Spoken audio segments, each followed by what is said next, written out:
4 पैर हैं उस पर्यंक के। ऐसी मध्य सुदाब्धि मणिमंडप रत्न वेद्याम, समुद्र के बीच में जो मणिद्वीप धाम है वहां पर वो देवी विराजमान रहती है। ये मां का मूल स्वरूप है।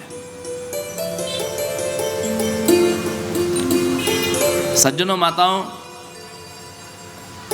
आपको ये जानने के बाद में हर्ष होना चाहिए। देवी भागवत में तो यहाँ तक लिखा है कि इस रहस्य को किसी के सामने बताना ही नहीं चाहिए। बोले जैसे कोई अपने माता के उरोज खोल करके दिखाता है, स्तनों को उद्घाटन करता है, वैसे ही इस बात का रहस्य जो बताता है किसी को, उसको वो दोष लगता है। लेकिन मैं इन रहस्यों का उद्घाटन केवल इसलिए कर रहा हूँ क्योंकि मेरा ऐसा विश्वास है, मेरा ये विश्वास है कि माँ की कथा में वही व्यक्ति आ पाता होगा जिसको माँ बुलाती है। जिसको माँ ना बुलाए वो कथा में नहीं आ सकता, ऐसा मेरा विश्वास है।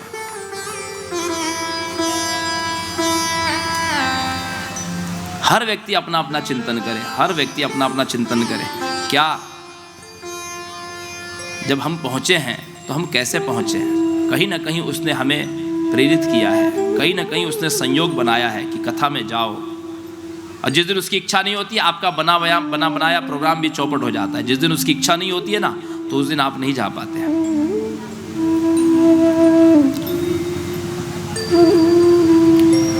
तो उन्हीं भगवान शिव के अंशभूत शंकर ने भ्रू मध्य से रुद्र रूप में अवतार लिया। इसके बाद ब्रह्मा जी ने अपने मानस से मन से मरीचि को, मरीचि, अत्रि, अंगिरा, भृगु, दक्ष, नारद, वशिष्ठ, पुलह, पुलस्त्य, क्रतु और ये 5 रुद्र, सनत, सनंदन, सनातन और शरद कुमार, कितने हो गए? 14। ये 14 मानस पुत्र हुए, लेकिन इनमें से कोई भी सृष्टि का विस्तार आगे नहीं बढ़ा सका, कोई भी सृष्टि का विस्तार नहीं कर सका। उसी समय ब्रह्मा जी के श्रीअंग में से भगवान की एक कला प्रकट हुई, जो ब्रह्मा जी के शरीर के 2 हिस्से हो गए। दाहिना मनु जी, स्वयंभू मनु, इनका नाम स्वयंभू इसीलिए है कि ये स्वयं प्रकट हुए, इनको ब्रह्मा जी ने नहीं उत्पन्न किया। और वाम भाग शत्रुपा जी, फिर ब्रह्मा, क्योंकि ब्रह्मा जी का शरीर सूत्रात्मक है, ब्रह्मा जी ने दूसरा देह धारण कर लिया।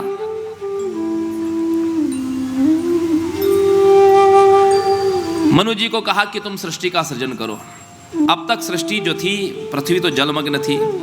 ब्रह्मा जी ने मनु जी से कहा कि तुम सबसे पहले उन देवी की आराधना करो। मनु जी तपस्या करने लगे। 1 लाख वर्ष तक मनु जी ने तपस्या किया।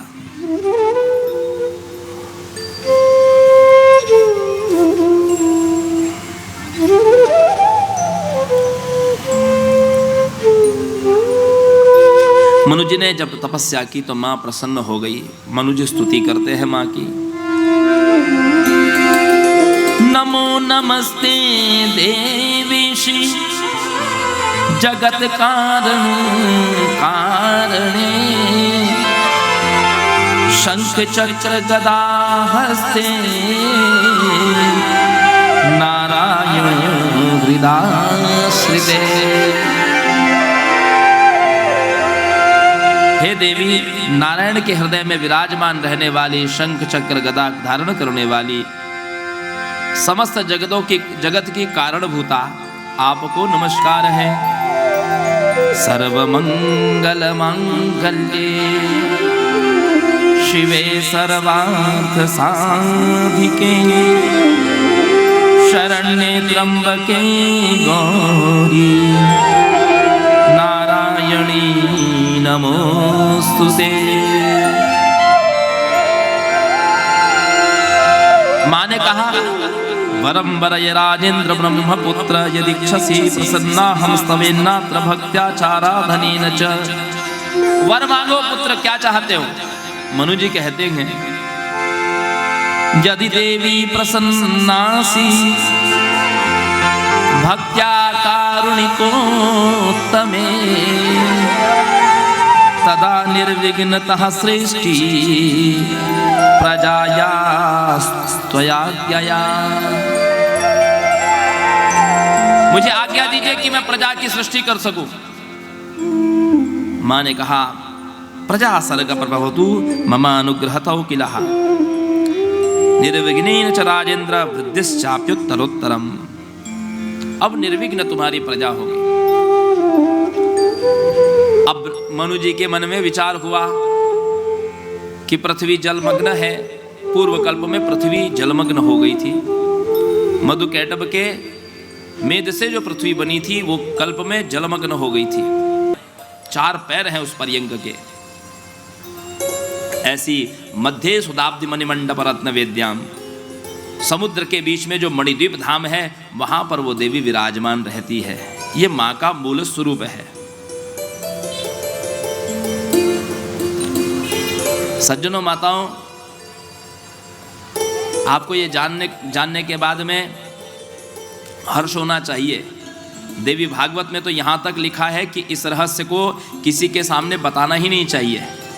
बोले जैसे कोई अपने माता के उरोज खोल करके दिखाता है, स्तनों को उद्घाटन करता है, वैसे ही इस बात का रहस्य जो बताता है किसी को, उसको वो दोष लगता है।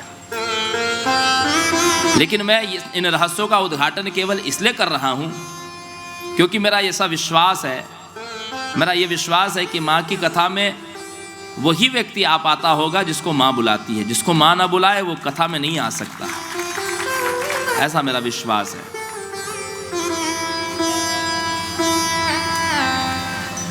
हर व्यक्ति अपना अपना चिंतन करे, हर व्यक्ति अपना अपना चिंतन करे।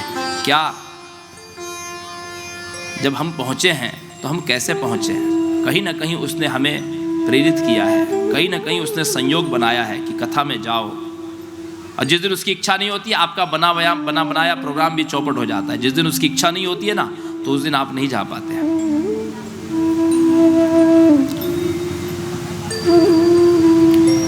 तो उन्हीं भगवान शिव के अंशभूत शंकर ने भ्रू मध्य से रुद्र रूप में अवतार लिया। इसके बाद ब्रह्मा जी ने अपने मानस से मन से मरीचि को, मरीचि, अत्रि, अंगिरा, भृगु, दक्ष, नारद, वशिष्ठ, पुलह, पुलस्त्य, क्रतु और ये 5 रुद्र, सनत, सनंदन, सनातन और शरद कुमार। कितने हो गए? 14। ये 14 मानस पुत्र हुए, लेकिन इनमें से कोई भी सृष्टि का विस्तार आगे नहीं बढ़ा सका, कोई भी सृष्टि का विस्तार नहीं कर सका। उसी समय ब्रह्मा जी के श्रीअंग में से भगवान की एक कला प्रकट हुई, जो ब्रह्मा जी के शरीर के 2 हिस्से हो गए। दाहिना मनु जी, स्वयंभू मनु। इनका नाम स्वयंभू इसीलिए है कि ये स्वयं प्रकट हुए, इनको ब्रह्मा जी ने नहीं उत्पन्न किया। और वाम भाग शत्रुपा जी, फिर ब्रह्मा, क्योंकि ब्रह्मा जी का शरीर सूत्रात्मक है, ब्रह्मा जी ने दूसरा देह धारण कर लिया।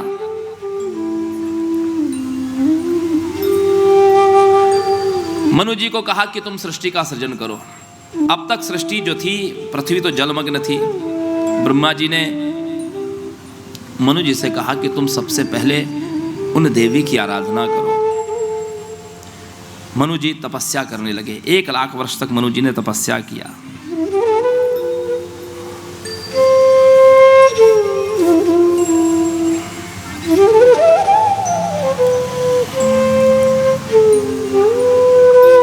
मनु जी ने जब तपस्या की तो मां प्रसन्न हो गई। मनु जी स्तुति करते हैं मां की।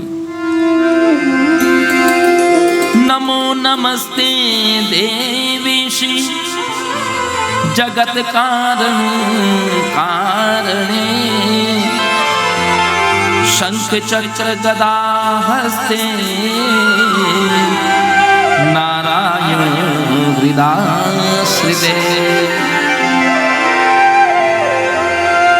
हे देवी, नारायण के हृदय में विराजमान रहने वाली, शंख चक्र गदा धारण करने वाली, समस्त जगत की कारणभूता, आपको नमस्कार है।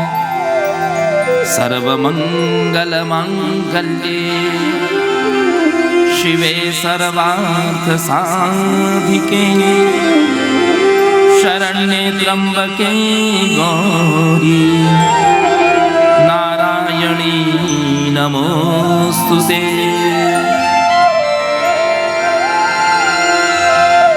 कहा वरम वरय राजेंद्र ब्रह्मपुत्र यदीक्षसी प्रसन्ना हम स्तवेन्नात्र भक्त्याचाराधनेन च। वर मांगो पुत्र, क्या चाहते हो? मनु जी कहते हैं यदि देवी प्रसन्नासी भक्त्या कारुणिकोत्तमे तदा निर्विघ्नतः सृष्टि प्रजायास्त्वयाज्ञया। मुझे आज्ञा दीजिए कि मैं प्रजा की सृष्टि कर सकूं। मां ने कहा प्रजा सर्ग प्रभवतु मम अनुग्रहतौ किलः निर्विघ्नेन च राजेंद्र वृद्धिश्चाप्युत्तरोत्तरम्। अब निर्विघ्न तुम्हारी प्रजा होगी। अब मनु जी के मन में विचार हुआ कि पृथ्वी जलमग्न है। पूर्व कल्प में पृथ्वी जलमग्न हो गई थी। मधुकैटभ के मेद से जो पृथ्वी बनी थी वो कल्प में जलमग्न हो गई थी। मनवंतर के अंत में जब 71 चतुर्युगी बीतती है तो त्रिलोकी, भूलोक, भूवरलोक, स्वर्गलोक, ये त्रिलोकी डूब जाती है। इसका नाश नहीं होता। इसका नाश कब होता है? जब ब्रह्मा जी शरीर छोड़ देते हैं। ब्रह्मा जी की 100 साल की आयु होती है, तब इसका नाश होता है। लेकिन हर मनवंतर में, मतलब जब 71 चतुर्युगी बीतती है तो खूब घोर वर्षा होती है और उस घोर वर्षा में ये पृथ्वी जलमग्न हो जाती है। तो मनवंतर में जलमग्न पृथ्वी जल के भीतर रसातल में चली गई थी। अब मनु जी विचार करने लगे बिना पृथ्वी के प्रजा कैसे हो।